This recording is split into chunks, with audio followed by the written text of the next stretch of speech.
Hey everyone, hope you're doing okay. Wanted to just talk to you real quick about one of the more common mistakes that we see when it comes to the technique of applying your pre-emergent.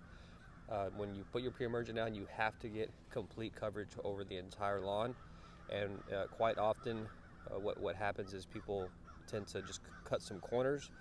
If you've got the corner up against between your fence and your house, they might skip over those areas. Along the sidewalks and the driveways.